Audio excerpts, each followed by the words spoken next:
मैं आज इस पावन धराधाम पर देश के पूर्व प्रधानमंत्री भारत रत्न स्वर्गीय अटल बिहारी वाजपेयी जी को उनकी पावन जयंती के अवसर पर प्रदेश सरकार की ओर से कोटि कोटि नमन करते हुए आप सभी की ओर से उन्हें श्रद्धांजलि अर्पित करता हूं। भाइयों बहनों, आज यहां पर सरदेव अटल जी की पावन जयंती के अवसर पर यहां पर प्रदेश सरकार के द्वारा कुछ योजनाओं का शिलान्यास और कुछ का लोकार्पण हो रहा है। खासतौर पर बटेश्वर धाम में पर्यटन विकास की कुछ योजनाएं हैं और उन पर्यटन विकास से जुड़ी हुई योजनाओं का भारत रत्न अटल बिहारी वाजपेयी सांस्कृतिक संकुल का यहां पर एक शिलान्यास का कार्यक्रम भी किया जा रहा है। मैं इन सभी परियोजनाओं के लोकार्पण के लिए आप सभी बटेश्वर धाम से जुड़े हुए नागरिकों को और बाह विधानसभा फतेहपुर सीकरी लोकसभा क्षेत्र से जुड़े हुए आप सभी उपस्थित भाइयों बहनों को मैं हृदय से बधाई भी देता हूं, अपनी शुभकामनाएं भी देता हूं। हम सब जानते हैं अटल जी का व्यक्तित्व बहुत विराट था और अटल जी के विराट व्यक्तित्व के पीछे का जो भाव था वह था अटल जी के द्वारा राजनीति में जिस भाव के साथ कार्य किया गया था वह अत्यंत महत्वपूर्ण था। उन्होंने इस बात को कहा था भारत के लोगों से और वह था जो सभी के लिए बहुत महत्वपूर्ण होता है और मुझे लगता है कि हर भारतीय को इसका अंगीकार करना चाहिए। उन्होंने कहा था कि छोटे मन से कोई बड़ा नहीं होता और टूटे मन से कोई खड़ा नहीं होता। कितनी बड़ी बात अटल जी ने कही थी। अगर संकुचित सोच होगी तो हम बड़ा कार्य नहीं कर सकते। अगर व्यक्ति पहले से ही हतोत्साहित है तो कोई बड़े लक्ष्य की प्राप्ति करने में अग्रसर नहीं हो सकता। और ये तो पवित्र धाम है इस क्षेत्र का। बटेश्वर धाम इसलिए महत्वपूर्ण है क्योंकि बटेश्वर धाम में सरदेव अटल जी के पूर्वज आए थे और वे यहां पर एक बहुत बड़े कर्मकांड कार्यक्रम के साथ जुड़ करके लोक कल्याण के लिए जो अनुष्ठान उन्होंने यहां पर किया था उसका परिणाम रहा कि क्षेत्र हम सबका प्रमुख तीर्थ बन गया। इस तीर्थ के साथ जुड़ते हुए आज इस क्षेत्र के समग्र विकास को आगे बढ़ाने की जो प्रेरणा सरदेव अटल बिहारी वाजपेयी जी ने और आज के देश के लोकप्रिय यशस्वी प्रधानमंत्री माननीय श्री नरेंद्र मोदी जी ने दिया, आज उसी का परिणाम है कि बटेश्वर धाम भी विकास की एक नई ऊंचाइयों की ओर अग्रसर हो रहा है। यहाँ की विधायक, यहाँ के सांसद लगातार प्रयास करते हैं। और भाइयों बहनों, राजनीति जिन मूल्यों और आदर्शों के लिए होनी चाहिए उन मूल्यों और आदर्शों की स्थापना के लिए स्वर्गीय अटल जी 6 दशक तक इतना लंबा जीवन सार्वजनिक जीवन में रहते हुए भी जिन पे कोई आरोप नहीं लगा सकता था, यानी विरोधी भी अटल जी के खिलाफ नहीं बोल सकते थे। कारण साफ था क्योंकि अटल जी ने मूल्य और सिद्धांतों की राजनीति की थी। अवसरवादी राजनीति को उन्होंने हमेशा दुत्कारा था और उन्होंने कहा था कि सिद्धांत विहीन राजनीति मौत का फंदा होती है। हम सिद्धांत विहीन राजनीति को बढ़ावा देकर के आम जन के जीवन के साथ और उनको मिलने वाली सुविधाओं के वंचित नहीं कर सकते।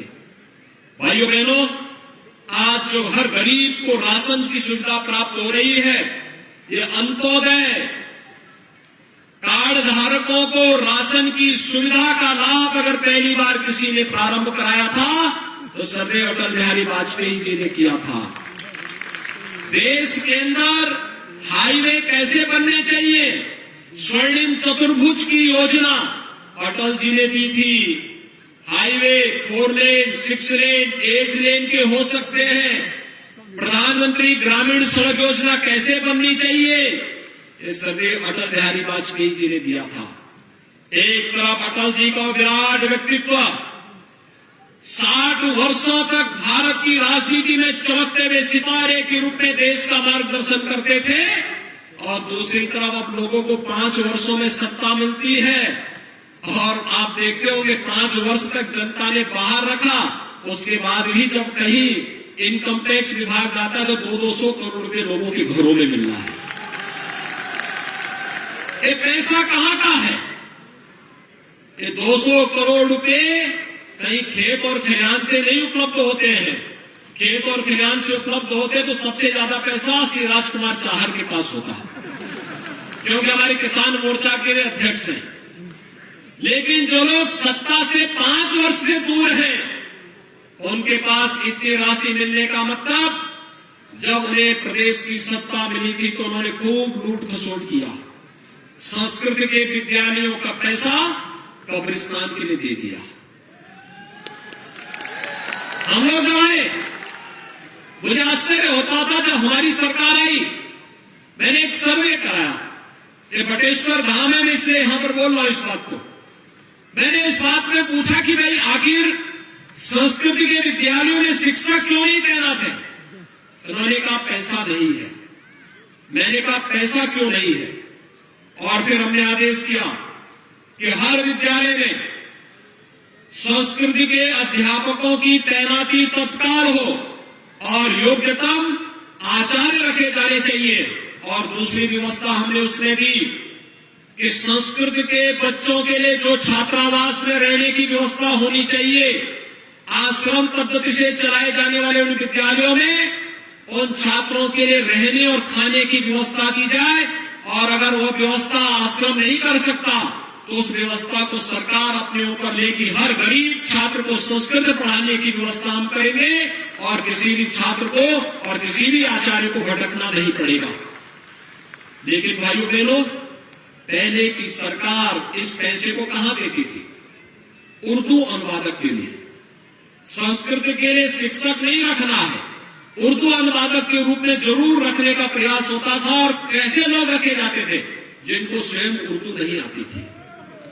आप देखते होंगे उसमें से ज्यादातर लोग उर्दू के जानकार नहीं है, लेकिन रखना है तो एक खाना पूर्ति करने के लिए रख दिया गया। ये जो गरीब का पैसा था, जो आज प्रधानमंत्री मोदी जी हर गरीब को उपलब्ध करा रहे प्रधानमंत्री आवास योजना में, ये आवास पहले भी दिए जा सकते थे, लेकिन पहले गरीब का घर नहीं बनता था। ऐसे ही 200 करोड़ रुपए उस गरीब का इकट्ठा करके खा दिया जाता था। आज तो अन्न योजना का लाभ मिल रहा है कि नहीं मिल रहा है? प्रधानमंत्री अन्न योजना का लाभ आप लोगों को उपलब्ध हो रहा है कि नहीं हो रहा है? वाह! वैक्सीन कितने लोगों ने लगाया है? बहुत सुंदर, अभिनंदन आपका। भाइयों बहनों, यह अन्न योजना पहले भी फ्री में दी जा सकती थी, लेकिन पहले ये अन्न का पैसा, ऐसे ये 200 करोड़ रुपए जो मिल रहे हैं ना, ये सब गरीब का अन्न है। और गरीब की आशीर्वाद में लगता है और गरीब की आह भी बहुत तेज लगती है, बहुत तेज लगती है। गरीब का के द्वारा की गई किसी भी प्रकार की कामना हमेशा फलदायी होती है। और इसीलिए पिछली सरकारें गरीब का अन्न खा जाती थी, गरीब को मिलने वाले शौचालय को पैसा खा जाते थे, गरीब को मिलने वाला आवास का पैसा खा जाते थे, गरीब के विकास के लिए होने वाली योजनाओं का लाभ स्वयं हड़प कर जाते थे। और वर्तमान में केंद्र और प्रदेश सरकार विकास की योजनाओं का लाभ हर गांव को, हर गरीब को, हर किसान को, हर नौजवान को, हर महिला को और समाज के प्रत्येक तबके को दे रहे हैं। आज आप देख रहे होंगे भाइयों बहनों, मुझे यहां की विधायिका और यहां के पूर्व विधायक राजा हरिदमन सिंह जी मुझे बहुत बार कहते थे कि अटल जी की भूमि पर आपको आना है। और अटल जी की भूमि पर क्यों आना है? मैं उनसे पूछता था, भाई अटल जी की भूमि पर तो मैं गया ही हूं। और कहते थे देखिए, अटल जी का परिवार और यहां के जो आचार्यगण है, ब्राह्मण समुदाय है, हमारे लिए हमेशा पूजनीय रहा है, क्योंकि उनकी तपस्या के कारण, उनके द्वारा किए गए कार्यों के कारण यह क्षेत्र एक धाम बना। और इस धाम को विकसित करने की दिशा में हम लोगों का दायित्व बनता है कि अगर हमें आज दायित्व मिला है जिस पार्टी को अटल जी ने सींचा, रोका और आगे एक विराट वटवृक्ष मोदी जी के नेतृत्व में, आज भारतीय जनता पार्टी के नेतृत्व में केंद्र और प्रदेश सरकार आगे कार्य कर रही है, उसका लाभ बटेश्वर धाम को भी प्राप्त हो। इस देश से हम लोग चाहते हैं कि बटेश्वर धाम में आप आ जाए। और भाइयों, इसीलिए सभी कार्यक्रमों को आज छोड़ करके, आज आपको याद होगा सुशासन दिवस है। अटल जी ने अपने जीवन में जितने भी ऐसे कार्य किए जो लोक कल्याण के लिए समर्पित है, राष्ट्र कल्याण के लिए समर्पित है, वो सुशासन की श्रेणी में आते हैं। आज हम लोगों ने प्रदेश के युवाओं के लिए, जिसमें संस्कृत के विद्यालय के बच्चे भी होंगे, स्मार्टफोन और टैबलेट की व्यवस्था के साथ उसको जोड़ने का कार्य किया है। और लखनऊ में अटल जी की जयंती पर 60,000 नौजवानों को टैबलेट और स्मार्टफोन का वितरित किया और प्रदेश के 1 करोड़ नौजवानों को अटल जी को समर्पित करने वाली ये योजना हम लोगों ने आज समर्पित कर दी। प्रदेश सरकार और केंद्र सरकार अटल जी के नाम पर अनेक कार्यक्रम चला रही है। आप सब जानते हैं, अटल जी के नाम पर प्रदेश का पहला मेडिकल यूनिवर्सिटी, अटल मेडिकल यूनिवर्सिटी, हम लोग लखनऊ में स्थापित कर चुके हैं। मुख्यमंत्री कार्यालय के बाहर आपने देखा होगा अटल जी की विराट प्रतिमा लगाई गई है।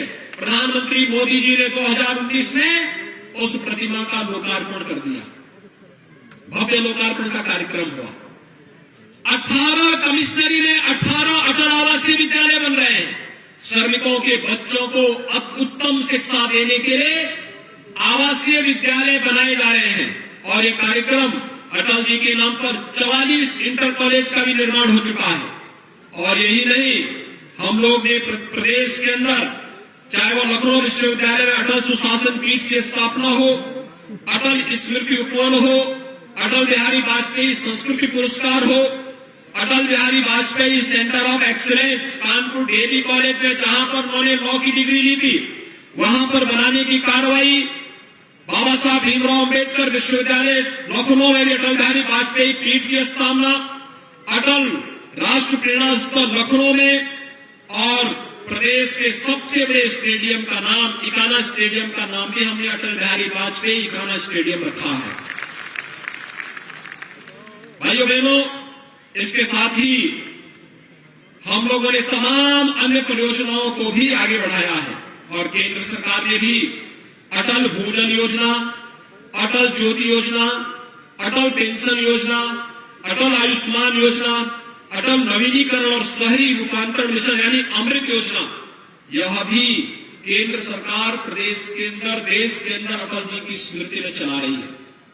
अटल जी का व्यक्तित्व महान था। और मैं आज अटल जी की इस पावन भूमि को प्रणाम करते हुए आप सब बाहवासियों को, बटेश्वर वासियों के इस बात के लिए आश्वस्त करने के लिए आया हूं।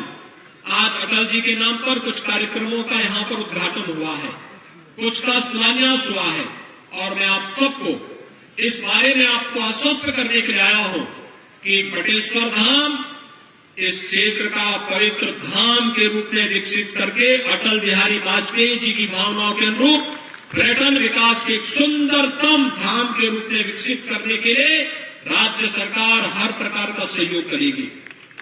अटल जी के नाम पर एक म्यूजियम भी यहां बनवाएंगे, अटल म्यूजियम, जिसमें अटल जी के बचपन से लेकर के, उनके पूर्वजों की कथा से लेकर के, जो अभी यहां पे निर्मला जी बता रही थी, वहां से लेकर के और आज के वर्तमान परिप्रेक्ष्य में सरकार की लोक कल्याणकारी योजनाओं को जोड़ते हुए हम सब इन कार्यक्रमों को आगे बढ़ाने का कार्य करेंगे।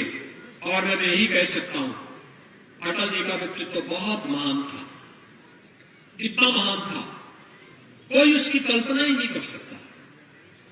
6 दशक तक जो महान व्यक्तित्व भारत की राजनीति में रहा हो और जिस पर विरोधी भी कोई उंगली नहीं उठा सकता हो, उन्होंने सबको स्नेह दिया, सबको अपने साथ जोड़ा, देश के कल्याण के लिए, राष्ट्र के उत्थान के लिए जहां भी आवश्यकता पड़ती थी अटल जी सदैव आगे बढ़कर के कार्य करते थे। और आज उसी का परिणाम है कि हर व्यक्ति अटल जी को उनकी स्मृतियों के लिए हमेशा स्मरण करता है, नमन करता है, उनके प्रति बार बार श्रद्धा और सम्मान का भाव व्यक्त करता है। और आप मुझे भी अटल जी की इस पावन भूमि पर आने का सौभाग्य उनकी पावन जयंती के अवसर पर प्राप्त हुआ है। मैं आप सबको इस बात के लिए आश्वस्त करता हूं कि आप सभी लोग अटल जी की भावनाओं का अंगीकार करेंगे, जो अटल जी ने कहा था कि हिंदू तन मन, हिंदू जीवन, रग रग हिंदू मेरा परिचय। अटल जी ने ही कहा था। क्या भाव थे अटल जी के। उन्होंने कभी अपने मूल्यों और सिद्धांतों से विचलित नहीं हुए, कभी नहीं हुए। 6 दशक की राजनीति और मूल्य और आदर्शों के साथ निरंतर डटे रहना, निरंतर उस पर कार्य करना, लोक कल्याण के लिए समर्पित होकर के कार्य करना। और आपने देखा होगा अटल जी को भारत की राजनीति में अजात शत्रु के रूप में, किस रूप में उन्होंने पूरे देश को नेतृत्व दिया था, ये किसी से छुपा हुआ नहीं है। आज जब हम उनकी पावन जयंती के अवसर पर यहाँ पर उपस्थित हुए हैं, मैं आप सभी बटेश्वर वासियों को और बाढ़ क्षेत्र के नागरिकों के इस बात के लिए आश्वस्त करता हूं, सरकार अटल जी की भावनाओं के अनुरूप बटेश्वर, फतेहपुर सीकरी और बाढ़ क्षेत्र के विकास के लिए पूरी ईमानदारी और प्रतिबद्धता के साथ कार्य करेगी। मैं एक बार फिर से सदैव अटल जी को उनकी पावन जयंती के अवसर पर विनम्र श्रद्धांजलि अर्पित करते हुए उनकी स्मृतियों को कोटि कोटि नमन करता हूं। आप सब मेरे साथ बोलेंगे, भारत माता की, भारत माता की, भारत माता की।